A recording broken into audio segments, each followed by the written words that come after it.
Namastê.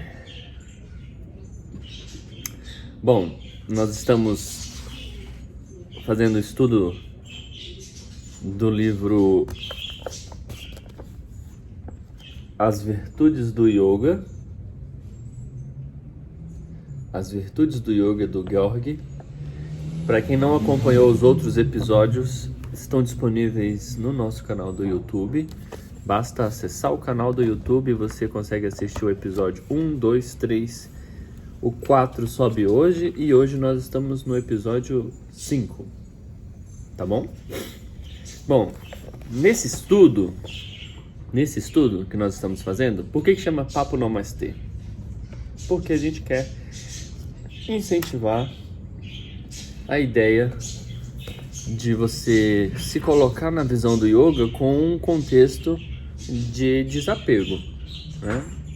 E aí o nome Namastê casa super bem e faz referência então ao nosso cumprimento de saudação à manifestação divina que há no outro. Então, fazendo uma síntese rápida, esse livro ele trata sobre a inclinação do yoga no ponto de vista moral e espiritualista. A visão de que o yoga é uma ferramenta de jornada espiritual. Desse modo, ele vai narrar uma tendência a um equilíbrio que existe em nível ecológico e que vai se expressar também em nível social. Nesse caso, nós estamos falando nesse capítulo sobre a teia da vida. Nesse capítulo nós estamos falando, na realidade, a relação da moralidade, a relação do equilíbrio com os organismos vivos e tudo que está relacionado a isso. Só um segundinho. Pronto.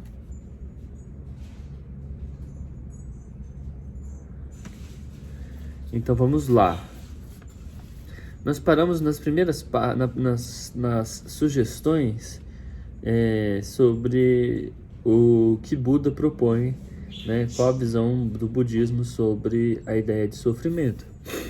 E aí nós estávamos falando então sobre a teia da vida e a relação, essa perspectiva sobre tudo isso. Então eu vou dar continuidade que a gente está lendo e discutindo o tema, certo? Então, não é preciso que o sofrimento se manifeste em forma de doença, dor ou privação. Toda frustração, desapontamento, perda ou instante de tédio, inveja, raiva e outras emoções negativas significam basicamente sofrimento. Enfrentar a condição final e imprevisível de nossa própria morte, o que provoca medo e apreensão na maioria das pessoas, é uma forma de sofrimento. A julgar pela literatura sobre a morte e o morrer, muitas pessoas em nossa época, a experiência de morrer é traumática e acompanhada de grande desconforto e dor. Na perspectiva budista, o sofrimento continua no estado que sucede à morte, no qual a consciência, desprovida de um corpo físico, mas ainda não liberada, enfrenta os produtos de sua própria ansiedade, ilusões e concepções errôneas, como as que podemos enfrentar em um sonho ruim. No devido curso, essa consciência se conecta novamente com um corpo físico e mais uma vez passa pelas experiências múltiplas da encarnação. No Yoga Pradipika, no Hatha Yoga Pradipika, quando você inicia o texto, no Geranda Samhita, no Samhita do Hatha Yoga, em determinado momento ele fala que o yogi, ele entende que há uma roda, e essa roda é como uma roda d'água, e à medida que você a vida nutre essa roda d'água, à medida que isso ocorre, você tem uma renovação desse processo das encarnações. Então, assim, algumas pessoas pensam que reencarnação é uma visão, às vezes, ocidental, ou mesmo ela está dentro de uma visão um pouco abstrata na visão da literatura oriental. Não é verdade. né? O yoga já fala disso há um bom tempo, há pelo menos aí 10 séculos ou mais, se tratando de Hatha Yoga. Mas aí os budistas, os tântricos, os védicos já falam disso há pelo menos 20 séculos. Então já é bastante tempo que nós falamos e entendemos o conceito de reencarnação. E essa questão do sofrimento é uma coisa interessante, porque como a gente falou no primeiro episódio, na primeira live, toma como referência que o processo é existencial. Então, crescer causa sofrimento, e às vezes as pessoas ficam um pouco presas à ideia de que sofrimento é ir para o hospital, é fraturar um braço, é perder um ente amigo, enfim, mas o sofrimento não é só esse, o sofrimento é existencial, o sofrimento de, inclusive, quando você está ali vendo a sua tendência em pagar os seus boletos, em se envolver com os seus processos financeiros, você também está sofrendo. A sua carga horária de trabalho ligada a um processo de muita exigência também é sofrimento. Quer dizer que, na realidade, acaba que há um regulador nesse processo. Não é só uma questão de lesão física ou mesmo de uma doença que vai impulsionar você numa ideia de sofrimento. Então, o sofrimento de que se fala nessa literatura, em geral oriental, é o sofrimento existencial. O sofrimento é a necessidade de comer, a necessidade de ir ao banheiro, é a necessidade... Enfim, então tem que tirar um pouquinho a coisa do sofrimento pejorativo para tentar entender que, na realidade, quer se nivelar todos os seres pelo nível existencial de sofrimento, e busca-se, através desse nivelamento, impulsionar os seres para que eles aceitem o esforço, o trabalho, como uma ferramenta de elevação. Correto? Elevação de quê, né? Não é elevação no sentido de subir uma escada ou uma hierarquização, né? Ou uma superação sobre si próprio, sobre essa natureza de autodesenvolvimento. Lembrem disso. Bom, quando examinamos mais dedicadamente esse corpus sagrado, descobrimos que existe uma continuidade muito maior entre as Upanishads e os Vedas do que supõe-se em geral. De muitas maneiras, as Upanishads simplesmente explicam em detalhes o que se encontra implícito nos primórdios da literatura sânscrita. É provável que os Vedas não contenham um ensinamento desenvolvido sobre karma e reencarnação. Contudo, as ideias védicas revelam-se terreno fértil para futuros avanços. As primeiras afirmações relativas ao karma e os ensinamentos associados ao renascimento podem ser encontradas nas Upanishads mais antigos. Considerado com frequência o texto mais antigo desse gênero, afirma-se: assim como uma lagarta, ao chegar na extremidade de uma folha de grama, se contrai toda antes de seguir adiante para outra folha de grama, do mesmo modo, esse eu, depois de ter largado o corpo e dissipado a ignorância, contrai a si mesmo antes de seguir adiante para um outro corpo. E assim como um ourives toma uma pequena quantidade de ouro para dar-lhe uma nova forma e mais bela, do mesmo modo esse eu, depois de ter largado o corpo e dissipado a ignorância, modela para si mesmo, no reino sutil, uma forma mais nova e mais bela como aquela dos ancestrais, entidades dos espíritos, as divindades inferiores, Prajapati, Brahma ou de outros seres. Bom, acabou de confirmar aí o que a gente estava falando, né? Então, essas terminologias de reencarnação ou de renascimento são tendências que surgiram a partir de questionamentos teológicos sobre determinadas influências de literaturas diversificadas nessas temáticas estáticas, né, de pessoas que tiveram acessos divinos ou contatos ou experiências extraordinárias, e aí começam-se a ter discussões diversificadas sobre essa temática. E aí começam a se dar nomes. Isso é muito mais recente, porque no passado esses questionamentos eles não vinham com essas terminologias, porque é tão natural entender o ciclo da vida como renascimentos e renascimentos, a partir de uma ideia mesmo de polimento, de construção, que se você tomar como referência a religiosidade mais moderna e atual de 2 séculos, né, que é o espiritismo, você vai perceber que quando Allan Kardec ele dá o termo perispírito para a parte semimaterial que acompanha os ciclos encarnatórios, ele faz uma jornada antes de querer conceituar isso sob um ponto de vista mais litúrgico. Então ele não quer tendenciar isso, então o que ele faz? Ele retira isso e vai para a ciência.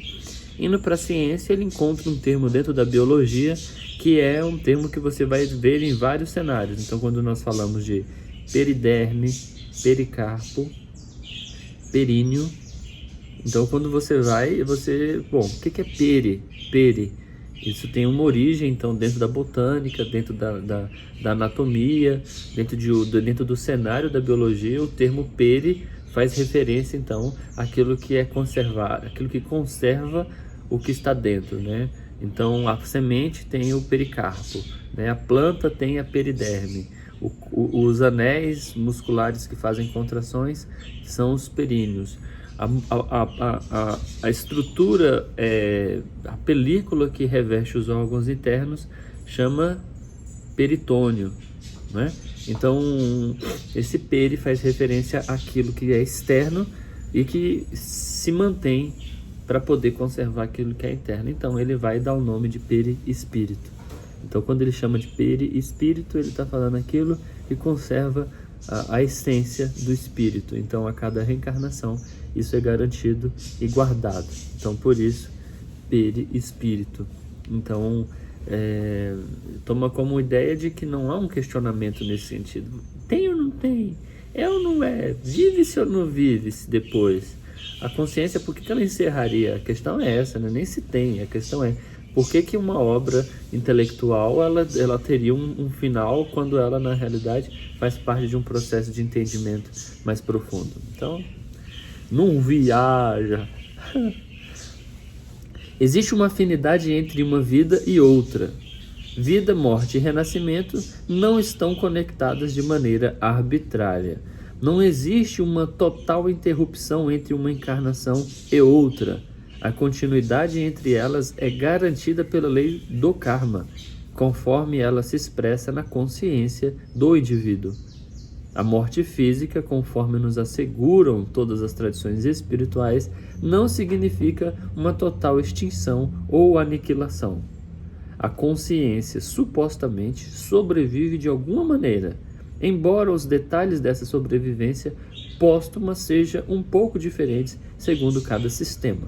O que todos os sistemas têm em comum é a noção de que as condições do estado póstumo de uma pessoa e seu renascimento posterior são governadas, para colocar em termos coloquiais, por seu karma. A maioria dos mestres do yoga afirmaria que a compreensão do karma e a aceitação de sua validez é uma pré-condição para o caminho espiritual. Essa fica aí, o questionamento para você que está aí sem entender muita coisa e que fica perguntando por quê isso acontece comigo, por quê, e aí são as causas das aflições, as causas antigas dos processos de aflições. Não tem como desvincular uma coisa da outra, né? Então, não repetirei aqui todos os argumentos feitos na literatura tradicional de forma a validar o karma. Aprendi que em questões espirituais, assim como na política, as pessoas mantêm posições profundamente arraigadas. Eu apenas incentivo aqueles que são céticos, mas sem preconceitos, que explorem com maior profundidade esse tema. O karma, juntamente com a ideia de renascimento, ajuda-nos a entender melhor a nossa condição atual.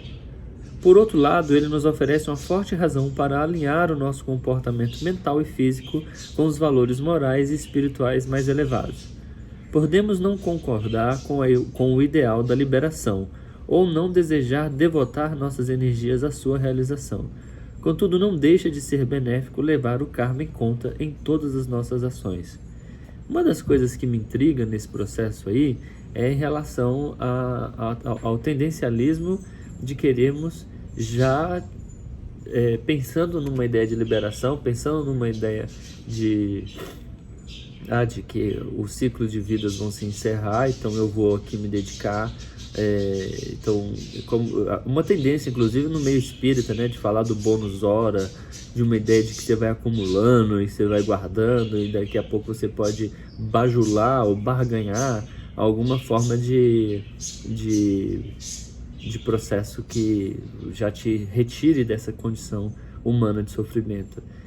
Olha, eu vou te falar, isso aí pode ser uma coisa delicada, porque na realidade, se você fica preso a esse tipo de situação, é certo e bem certo que você vai ficar ambicioso, né, ou ambiciosa por uma realização que dificilmente você vai ter como mensurar ou vai ter como bancar algum tipo de análise de alguém sobre como você está indo na sua vida. Por isso que é difícil ponderar e pendular essa situação. Tem que ter bom senso nisso, senão você se perde no caminho. Bom, em palavras simples, ações e evoluções moralmente positivas geram resultados positivos. E aqui futuramente, ao passo que ações e evoluções moralmente negativas dão origem a resultados negativos. Moralmente positivos são aqueles comportamentos que nós temos de Albert Schweitzer, talvez isso, resultam na reverência pela vida, incluindo a vida da própria pessoa. Isto é, os comportamentos moralmente positivos que sejam expressos no nível físico ou meramente nutridos, como intenções no nível mental, preservam os grandes princípios morais universais mencionados anteriormente. Comportamentos moralmente negativos são sem dúvidas aqueles que desconsideram ou até mesmo solapam esses princípios. Em vez de incentivar um fatalismo irresponsável, como sustentaram alguns escritores, o ensinamento do karma, na verdade, nos convoca a agir, sentir e pensar com o máximo de cuidado e responsabilidade. Ele responsabiliza o indivíduo firmemente pelo seu próprio destino. Ao mesmo tempo, esse ensinamento afirma que não somos ilhas isoladas em nós mesmos, mas estamos interligados com todos e com tudo o que existe. A ecologia e a ecofilosofia são conquistas modernas que nos fazem lembrar da inter-relação e interdependência de todas as formas de vida. Uma maneira de compreender que foi perdida com o iluminismo do século XVIII, que levou à suposição errônea de que os seres humanos são superiores a todas as outras formas de vida e estão autorizados a saquear a natureza para suas finalidades egoístas. Pois é, doa quem doer. Esse parágrafo é uma boa cutucada e provocação nesse modelo social de saqueamento ecológico, né? Que na realidade, quem de nós aqui, eu e vocês, que não somos aí talvez grandes saqueadores da ecologia, ou mesmo não precisa ser tão grande assim, né? Só numa proporção menor já somos saqueadores da natureza. E aí esse saqueador da natureza não é para te fazer dormir mal essa noite, não, é de fazer se sentir mal porque agora você está se enxergando como alguém que está inserido no meio, né, de interdependência, mas que não consegue ainda administrar os processos. Nós somos potencialmente inteligentes e capazes de mudar esse ponto de vista e reconhecer que podemos melhorar e transformar. Tá na hora, né, de mudar e de fazer essas mudanças. A gente conversou sobre isso nas outras lives, então é bonitinho fechar a torneira na hora de escovar os dentes, é bom, faz sentido. Então daí você começa do básico, né, escreve o A, né, é igual a caligrafia, a alfabetização ecológica. escreve a letra A, vou fechar aqui a torneirinha, né? Mas e o que eu posso fazer? Depois a frase, o parágrafo inteiro. O parágrafo inteiro não tem nenhuma coisa a ver com fechar a torneirinha, né? O parágrafo inteiro se trata de uma mudança mesmo de nível existencial, né? Como conduzir, estruturar isso. Pegando aqui o Fábio, o ser humano colocou-se em uma posição tão privilegiada que ele até desconsidera os ciclos naturais de renovação da natureza e se coloca alheio a isso. A reencarnação só vem colocar isso com palavras. A Cassandra falou, não vamos dormir mal, mas a reflexão tem que ser profunda. Exato, tem que ir no âmago, né, da raiz da causa, né, do processo todo. Então, uma coisa interessante nesse processo de entender os ciclos ecológicos é se reconhecer como parte do processo. Agora, vamos pensar numa provocação. Tá aqui você, felizão, nessa encarnação, e aí vamos dizer que seja de fato uma lei um pouco fatalista mesmo, assim. Agora imagina que daqui 2 séculos, daqui 200 anos, 300 anos, você, seguindo a lei da encarnação, nasce novamente e encontra aí o lixo que você fez essa vida toda, né? Poluiu essa vida toda. Lixo de todo tipo, né? Tipo isso aqui, ó. Uma capinha de CD que vai talvez demorar aí talvez 300, 500 anos para decompor. Então eu reencarno e tropeço nesse lixo, né? Eu tropeço ou encontro uma produção minha, né, do passado. Então isso é muito delicado, gente. O surgimento da ecologia profunda, que é essa reflexão que ele está falando, né? A ecologia e a ecofilosofia são conquistas modernas, são palavras, são tendências filosóficas atuais para se falar de coisas que são ditas há muito tempo. Por isso que tem sido muito discutido isso na primeira, na segunda e na terceira episódio, sobre a importância de começar a separar essas informações de um contexto institucional religioso, para que a gente tenha um pouquinho de folga psicológica, um pouquinho de folga mental, para criar uma reflexão sobre uma conduta de vida sem que haja uma ideia de autoridade sobre isso. Cabe uma posição sobre isso. É necessário um sacerdote, um líder, um político, qualquer pessoa que tenha esse papel de liderança, que tenha esse poder, esse paternalismo sufocante para fazer você mudar e se transformar e conduzir sua vida de modo ecológico. Isso aí, cara, tem que ser... Isso aí tem que ser entendido. Não, porque senão a gente vai para as posições radicais. E aí você precisa de uma autoridade para te conduzir, para te impulsionar, para te fazer uma transformação. E aí isso perde totalmente a conexão. Por que você não pode se comprometer, por exemplo, com uma ideia de ecologia profunda na sua vida? A alimentação, a origem desse alimento, o produto, o tecido, as roupas. Por que hoje estão surgindo tantas ideias, tantas marcas, tantos produtos internacionais falando de sustentabilidade, de conduta sustentável, ecológica? Porque isso já é algo que está se tornando uma espiritualidade social. O nome disso a gente já falou em um dos episódios, é cidadania. A maior, talvez, conduta religiosa que você possa ter se chama uma conduta de cidadania. Vamos acabando aqui esse capítulo, hein? Podem comentar, por favor, aí, discordando, concordando, podem colaborar comigo, por favor. Atualmente estamos enfrentando o efeito secundário indesejável desse hubris intelectual e suas criações, em particular nossa tecnologia excessiva e o consumismo, em grande parte ocidental descontrolado. É minha convicção que, ao menos que a raça humana encontre o caminho de volta à modéstia e à moderação, ela logo se tornará extinta como os dinossauros. Lembrando do que a gente comentou no última live, né? Até 2025, nós teremos passado pela maior extinção em massa proporcional à extinção dos dinossauros. Então, o Georg é um cara visionário. Ele está falando de coisas aqui, antes dele morrer, que são coisas atuais, que estão sendo escritas agora, né, por vários evolucionistas, por vários teóricos da área de ecologia, sobre o que vai acontecer. E aí tá todo mundo tirando esse romantismo e toma agora a situação como referência do coronavírus. Não tem como desassociar as coisas. O vírus não foi criado gratuitamente, surgiu do nada, apareceu do nada. Ele também não foi criado por nenhum demônio, nenhum diabo, nenhum laboratório, ninguém com chifre, não, porque isso também faz parte do imaginário. Nada surge na natureza. Existe um provérbio, um mantra, que diz: o que está aqui, o que não está aqui não está em lugar nenhum. Só existe aquilo que está aqui. Então, quer dizer,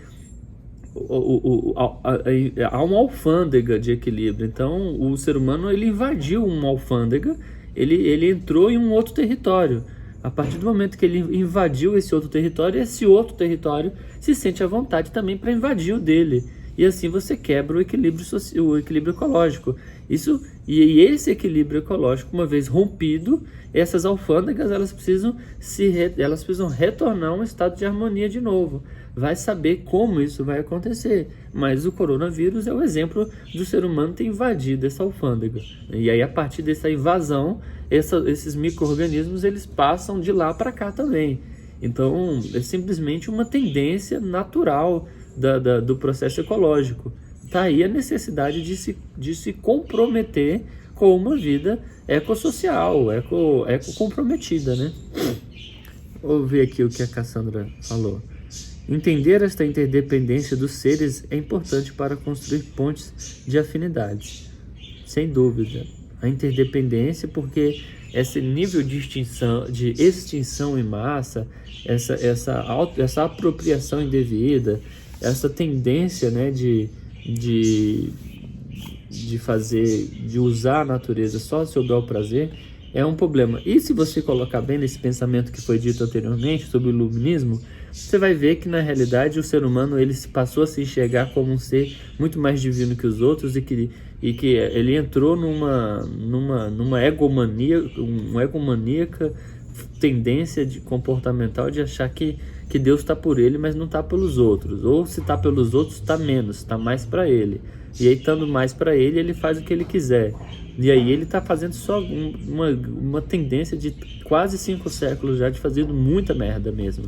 Ele assim soltou o braço, aí no século XVIII para cá a coisa tá só piorando.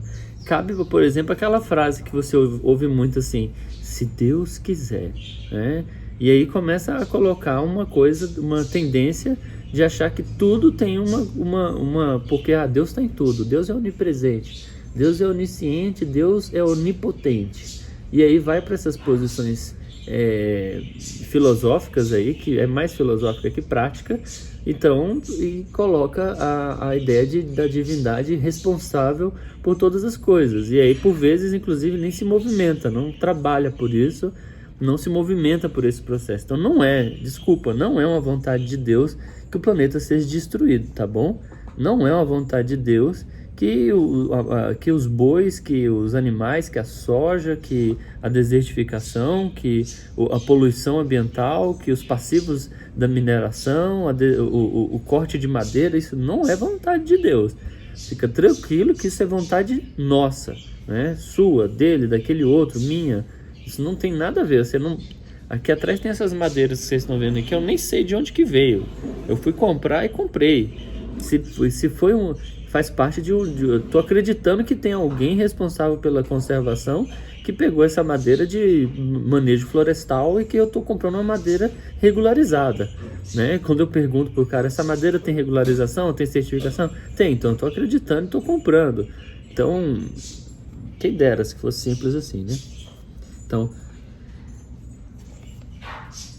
é minha convicção, né, que ao menos a raça humana, né, ele falou que se extinta como os dinossauros, só que desta vez a causa de extinção será de nossa própria autoria. Confesso que a esta altura não tenho muita esperança que a sanidade seja restaurada a tempo de evitar uma catástrofe global. Mas podemos conceber que nosso destino humano não seja inteiramente determinado pelas massas ignorantes, líderes sem sentimentos e organizações exploradoras. Nós podemos também contar com um trabalho positivo, fomentador da vida, bem como o bom karma daqueles que com tranquilidade trabalham para realizar o voto de Bodhisattva de eliminar todo o sofrimento do mundo e enaltecer os seres sencientes. Quero comentar uma coisa sobre isso, porque às vezes fica parecendo um fatalismo, mas existe uma vibração, a mesma que está fazendo agora, por exemplo, uma semente romper o seu invólucro, absorver e hidratar-se pela umidade que está envolvendo ela, e ela romper aquele lapso e ela vir à tona e se transformar em uma planta, né? Ela brotar. Então, esse impulso, essa força, ela continua, essa vibração, essa energia de manifestação, essa Shakti, esse poder está disponível, senão o planeta tinha parado agora. Então, o planeta não gira em torno do ser humano. Então, peguemos como referência essa ideia clara. Tem um monte de vida agora prosperando. Existe lagarta se transformando em borboleta, né? Atuns desovando ovos, né? Baleias gestando. Existe um impulso, né? Movimentos de marés, fluxos de movimentações de nuvens, de água no ar, né?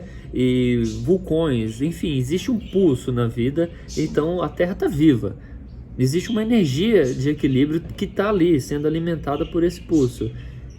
É essa sintonia que a gente tem que pegar, né? É essa vibração que a gente tem que buscar. É isso que, quando ele chama, ele quer, né, colocar o nome de positivo. Talvez o nome seja numa ideia de harmonia, né? Aquilo que é expansivo no sentido de crescimento, né? Contrai no sentido de absorção, né? Então, quando você absorve, você está contraindo, né? Quando você expande, você está doando. Isso no Tantra é chamado de spanda, a vibração, né? A vibração que compõe todas as forças, todos os seres. É essa a rádio que a gente tem que estar sintonizado. Então a gente tem que vibrar na ecologia profunda que os seres estão desenvolvendo, que existe várias vidas desenvolvendo. Ah, mas o planeta vai ser destruído. Poxa, talvez uma boa parte do planeta, devido a todas essas inclinações desarmoniosas, né, da ocupação humana na Terra, sim, mas em cada lugar existe, né? Então a massa crítica ela está se tornando cada vez mais evidente.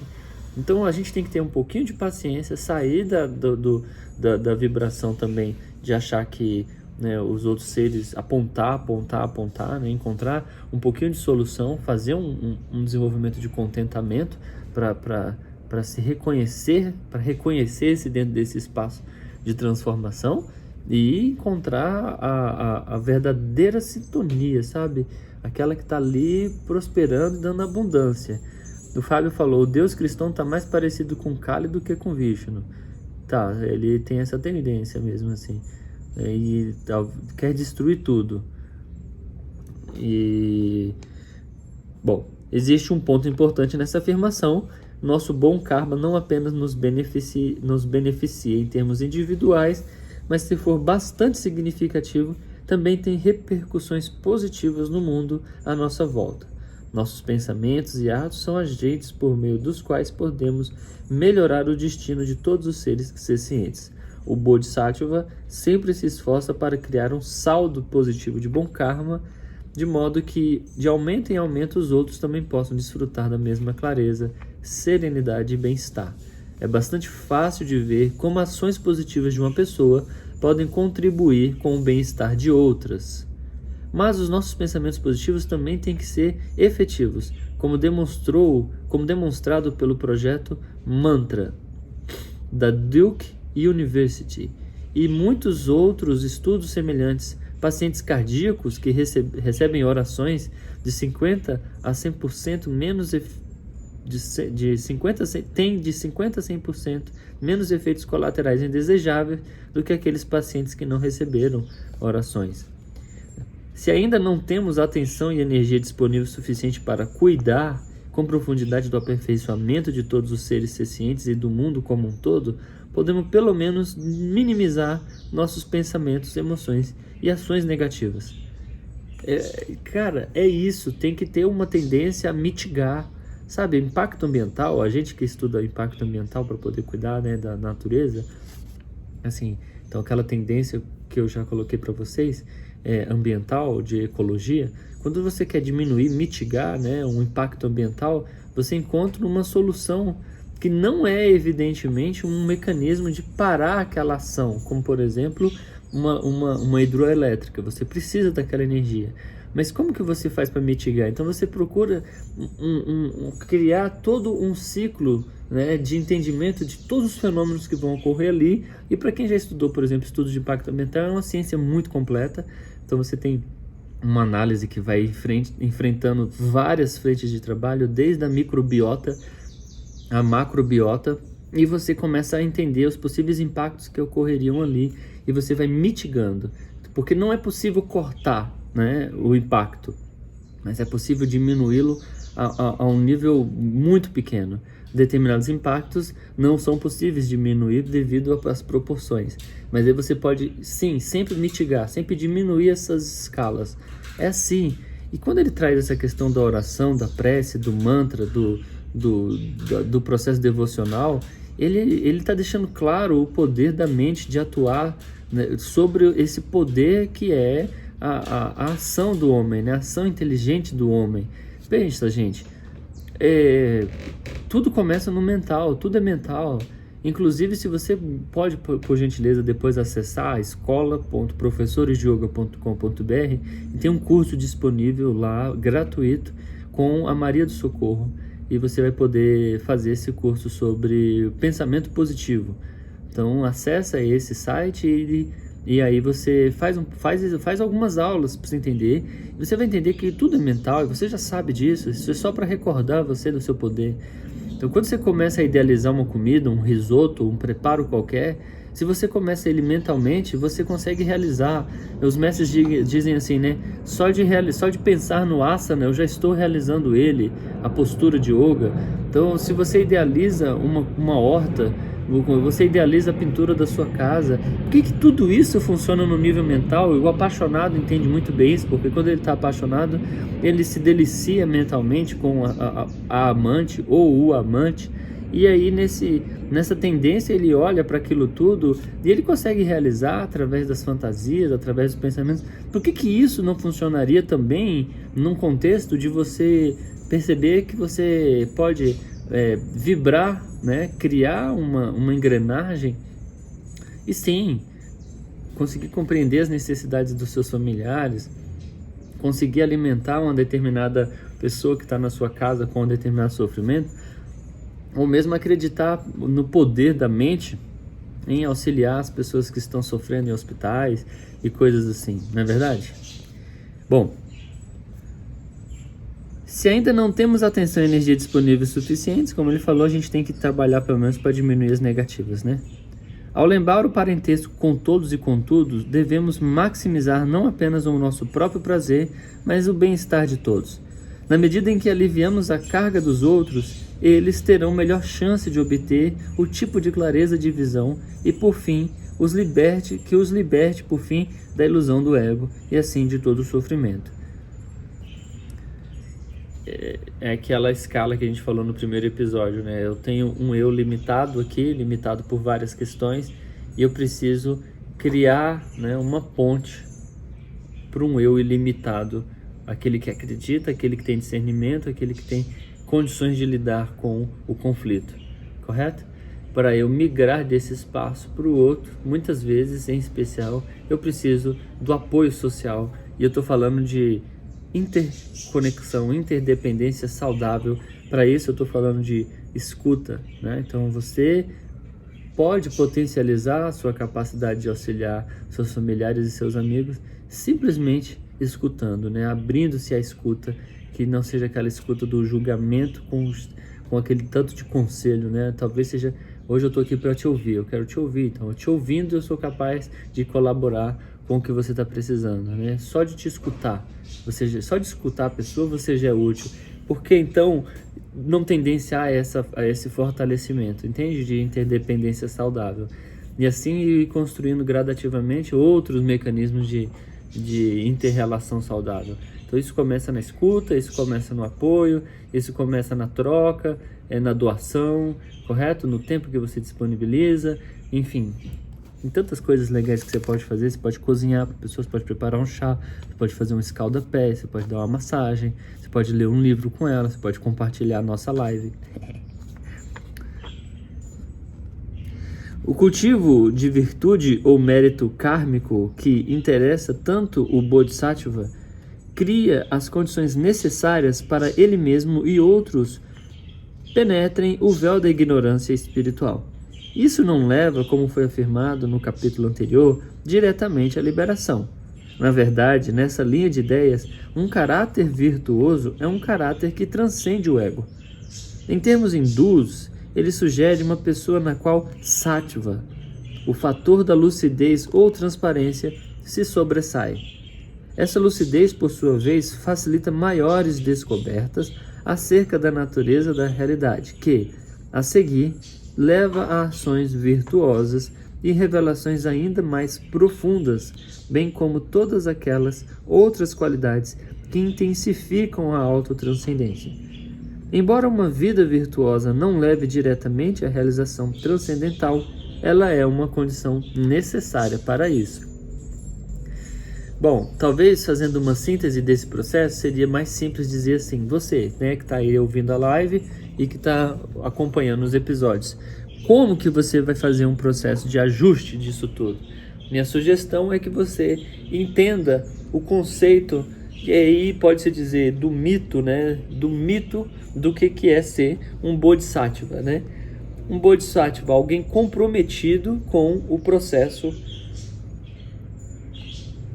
do equilíbrio da vida com os outros seres vivos.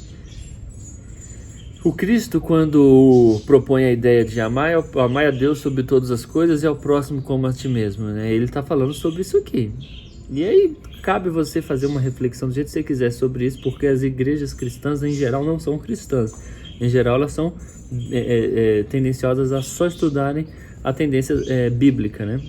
Então, se você for pegar ele como Bodhisattva, alguém que se comprometia com o todo, né? Se você for pegar a ideia de Gautama, do Buda, se você for pegar a ideia dos líderes do jainismo, se você for pegar os yogis, né? Se você for pegar vários sacerdotes também, não é porque eles são sacerdotes que a gente eliminaria essa tendência, né? Em entender esse processo.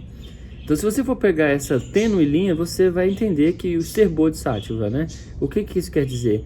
Ele está querendo fazer uma síntese dentro desse arquétipo do Bodhisattva, dentro desse, talvez não arquétipo, mas desse mito, né, que tem alguns arquétipos, mas do mito do Bodhisattva. Quem é essa figura? O que esse homem quer dizer? Ele é um cara comprometido com as formas de vida, ele é um cara comprometido com o outro, ele é um cara comprometido com o escalonamento ecológico ligado a tudo que ele está interrelacionado. Então você pode começar a trabalhar esses aspectos.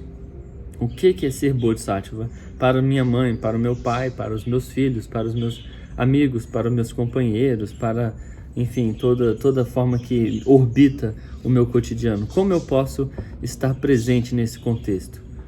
Certo? Então nós acabamos o capítulo Interconexão e Teia da Vida, certo? Colocações sobre a Teia da Vida, ficou claro? Colaborações sobre isso ou não? Ou nenhuma? Cassandra, cadê você? Fábio, Flaviana. Bom, então nós vamos continuar aqui, temos ainda alguns minutos, eu ainda tenho 16 minutos para trabalhar na live, e aí eu vou trabalhando com vocês, tá? Vamos iniciar o capítulo O Ideal do Sacrifício. O sacrifício não é um conceito digno de atenção em nossa época. Temos dificuldade em compreender as chamadas sociedades primitivas ou civilizações extintas, nas quais os rituais de sacrifício desempenhavam um papel fundamental. Como acontecia na Índia antiga e seus bolsões remanescentes tradicionalistas, ficamos completamente aturdidos quando tentamos compreender, por exemplo, os sacrifícios humanos em grande escala, que absorviam a atenção das civilizações mesoamericanas, em especial os maias, toltecas, astecas. Creio que um olhar rápido para esse ritual extremo nos ajudará a compreender melhor o sacrifício alegórico ou interior exigido pelo yoga. O nosso amigo Silvio falou: já entrei na metade do vídeo, mas deu para pegar a ideia. Isso aí, Silvão. Depois ele está disponível a primeira parte para você poder ver também. Vamos considerar os maias por um momento. Eles acreditavam que a ordem cósmica poderia ser restaurada ou mantida pelo derramamento de sangue, em especiais de nobres e pessoas valentes, que haviam sido vencidas em batalha. A potência do ritual de sacrifício tinha uma ligação direta com o grau de dificuldade envolvido na conquista do inimigo. Os maias não tinham um interesse particular por escravos e guerreiros comuns ou mulheres e crianças, considerados de valor limitado enquanto vítimas de sacrifício.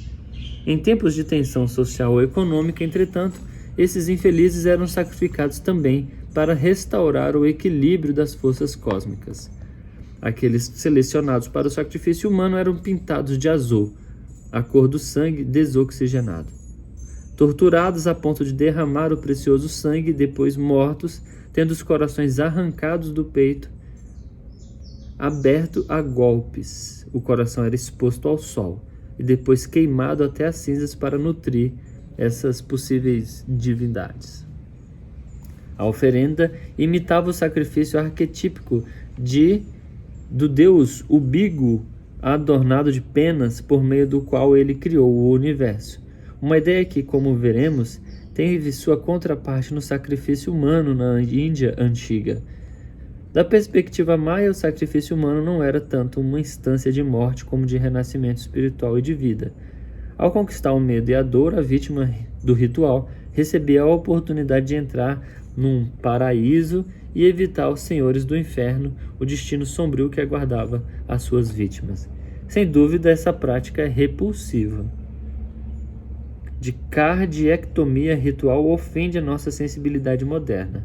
Não obstante, ao que tudo indica, para as próprias vítimas, isso ao menos pretendia ser uma maneira enobrecedora de morrer, por meio do qual eles seriam conduzidos a um reino paradisíaco.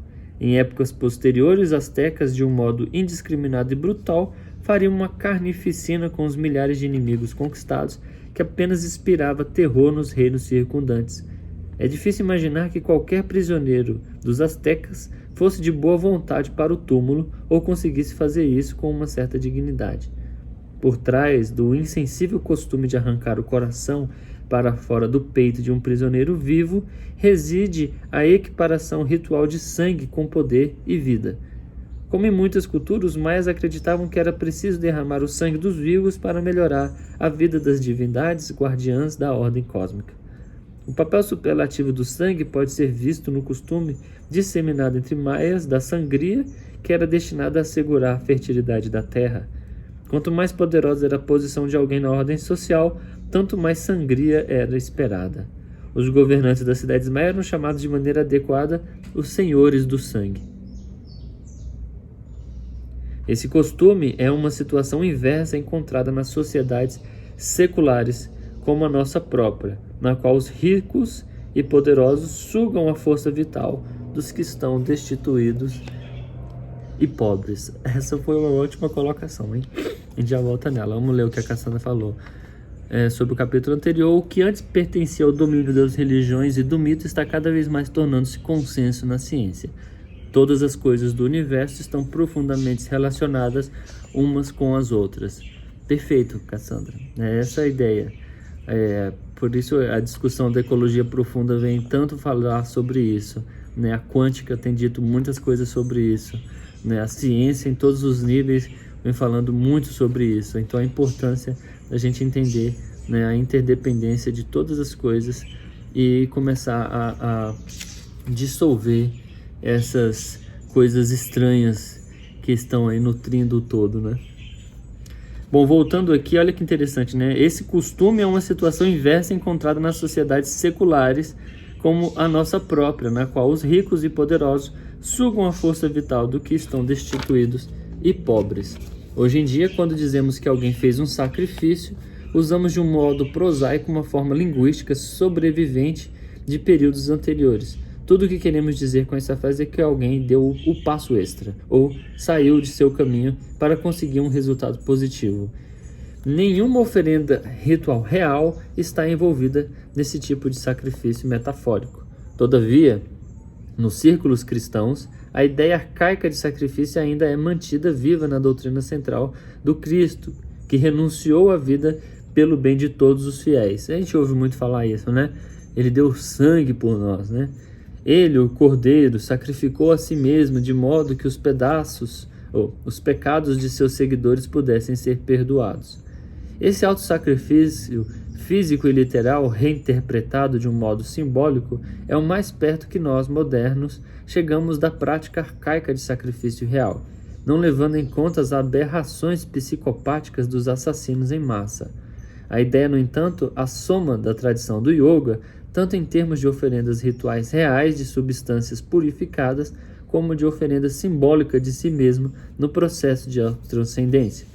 Como qualquer dicionário de sânscrito nos informa, a palavra original yoga quer dizer jungir, unir, disciplinar, que está intimamente relacionado à raiz verbal yaj, venerar por meio do sacrifício, formando o importante termo yajna, ou sacrifício. Assim, yoga pode ser definido de maneira sucinta como a disciplina de auto-sacrifício ou auto-entrega, que em termos mais contemporâneos seria autotranscendência, isto é, a transcendência da ilusão de ser um corpo, mente, personalidade limitado. Uma palavra cognata a yaga, que tem as mesmas conotações de yajna. Ela é mesmo muitas vezes usada no sentido de antar yaga, ou sacrifício interior, que é o ato mental de total renúncia de todo apego às coisas externas e relações sociais. Mas, acima de tudo, espera-se que o yogin renuncie ao ego ou eu, que é a identidade construída por meio da qual nós ou nos apegamos ou abrimos mão do corpo, mente e mundo. Abrir mão, desse modo, é uma das atitudes essenciais a ser cultivada no caminho do yoga, e foi explicada pela primeira vez nas Upanishads, datadas de 1500 anos antes de Cristo. O propósito deste capítulo é explicar o pleno sentido do yoga enquanto sacrifício interior e autossacrifício. Yajna está entre os termos mais antigos do vocabulário sânscrito e é encontrado inúmeras vezes no Rig Veda, de 5.000 anos atrás, e muitas vezes mais na literatura ritual que sucedeu os Brahmanas, que elabora as cerimônias sacrificiais e seus mitos concomitantes da era védica. A ideia de sacrifício é fundamental não apenas nos primórdios do brahmanismo, mas também para o hinduísmo posterior e tem significativas implicações cosmológicas, sociais e individuais que serão discutidas nas páginas seguintes. Em termos cosmológicos, a importância do sacrifício é expressa nos hinos do Rig Veda, que louvam o homem primordial, o Macrantropos, a pessoa última, o Purusha, ou a realidade espiritual. 1000 cabeças tem o homem primordial, 1000 olhos, 1000 pés, envolvendo a terra de todos os lados. Ele, contudo, a excedeu em 10 dedos de largura. Este homem primordial é tudo o que até agora já foi e tudo o que será, soberano da imortalidade, que se torna maior ainda pelo alimento. Poderosa é sua grandeza. O homem primordial é maior do que este. Todos os seres são uma quarta parte dele. 3/4 partes são imortais no céu. Com 3/4 o homem primordial ascendeu. 1/4 dele estava aqui neste mundo. Daí andou por toda parte sobre o que come e o que não come. Dele nasceram os seres luminosos. Dos seres luminosos, o homem primordial. Assim que ele nasceu, espalhou-se para o oriente e o ocidente da terra. As divindades realizaram o sacrifício, cuja oferenda foi esse homem primordial. A primavera foi seu óleo, o verão a lenha, o outono a oferenda.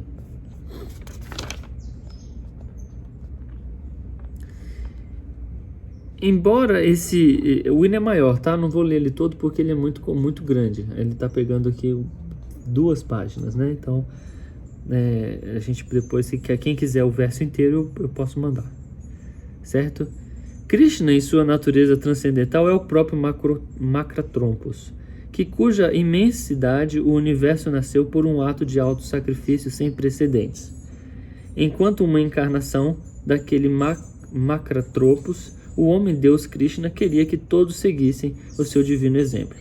O sacrifício do homem primordial, que produziu o cosmo a partir de si mesmo, deve agora ser recapitulado de maneira simbólica por qualquer um que deseje recuperar sua integridade espiritual. Eu vou fazer um comentário aqui para a gente poder encerrar, porque faltam 5 minutinhos e a gente continua, né, dessa parte aqui do yoga solar, que vai acontecer daqui a pouco, né? Nesse capítulo começa o yoga solar. Então, o uso do termo sacrifício dentro do yoga perdeu-se nesse contexto ocidental. A gente não se fala mais tanto nesse contexto, mas o auto-sacrifício, como o tapas, né, a disciplina, o processo de... Tudo interligado muito aos últimos episódios que a gente falou nas últimas lives, sobre a importância de entender que o templo do yoga é o corpo, né? Então o corpo físico é o altar. Então qual é a oferenda do praticante de yoga, né? Qual é a liturgia do praticante de yoga? Então tem que ter essa breve colocação antes de encerrar, sobre a importância de você entender que o sadhana, a prática de yoga, não consiste em você generalizar como sendo a prática corporal do Hatha Yoga. Uma vez que você tem uma interdependência, um interrelacionamento, e está entendendo essa visão de união do yoga, uma visão onde interdependência, integração, você acaba entendendo que você pratica yoga. A maior parte do yoga que você pratica é fora do tapetinho. Isso pode parecer a colocação mais óbvia que eu estou fazendo, mas não é essa a minha intenção. Na realidade, é integrar a prática do tapetinho com a prática do cotidiano. Então, cuidar da mãe, cuidar do pai, cuidar da família, cuidar dos irmãos, cuidar dos filhos, cuidar das plantas, cuidar da alimentação, cuidar do corpo, cuidar do que está, onde os seus sentidos físicos estão envolvidos. As suas mãos, os seus olhos, os seus ouvidos, o seu corpo, né, o meio pelo qual você se insere, aonde você está inserido. Entender essa interconexão, criar saúde dentro dessa interconexão, criar equilíbrio, nutrição dentro dessa interconexão, é yoga, é o seu sadhana. Aceita isso. E eu estou falando isso porque eu estou me olhando aqui, estou me vendo, eu também tenho que aceitar isso. Sai da alienação de que yoga é estar dentro do tapetinho, porque não é só isso. Atingir a mão toda no solo em Uttanasana vai fazer muito bem para os seus isquios tibiais, mas não vai mudar o fato de que você precisa ganhar qualidade de caráter em relação à sua companheira, sua esposa, o seu marido, os seus filhos, a sua relação com o corpo, com o trabalho. Desaliena o yoga disso. Para de sufocar o pobre coitado. Ele está cansado já. Ele não quer ficar every day, todo tempo dentro do tapetinho. Ele quer viver, ele quer ter vida normal, ele quer que o sadhana vá para a sua cama, que tem que arrumar de manhã também. Você precisa escovar os dentes, ter conduta de vida saudável. Eu esqueço um dia, eu esqueço o outro. Tudo bem, faz parte. Mas a intenção está mantida, sabe? A sobriedade sobre o sadhana do yoga. Então o sadhana do mantra, o sadhana da alimentação, o sadhana do auto-higiene, o sadhana da escuta amorosa, o sadhana de deixar aflorar suas emoções também, questionar, extravasar, falar para o outro o que você sente, conseguir retornar a esse outro estado de compreensão, retornar, contrair, ir de volta. Porque se você desalienar, você vai dar uma folga e você vai entender que é possível viver em yoga mesmo não estando nesse estado o tempo inteiro. Mas há a intenção, há a inclinação, há o desejo, há a vontade de mitigar o sofrimento, mitigar os impactos. Tudo isso precisa dar um acalento, isso precisa acalmar, apaziguar, criar um estado de paz interior, senão fica muito pesado. Fica parecendo que é só autodisciplina radical, e quando você faz esse movimento de contração, é uma forma de transcender, é uma forma de se sacrificar. Quando você sacrifica, quem que você mata agora? Quem que você arranca o coração? Né? Quem é que sangra? Já não é mais essa ideia primitiva do processo. Agora é você fazendo com que o seu ego compulsivo, a sua inclinação de muito desejo, de muita vontade, ela se reduza. Isso se aplica ao homem, né? O masculino, isso se aplica ao feminino, isso se aplica a todo o contexto. Tá? Assim, para desenvolver a sua natureza bodhisattva, o ser capaz. 10 segundos, está faltando. Namastê. Na sexta-feira a gente continua desse ponto, tá? Os sacrifícios antigos. Um beijo. Valeu.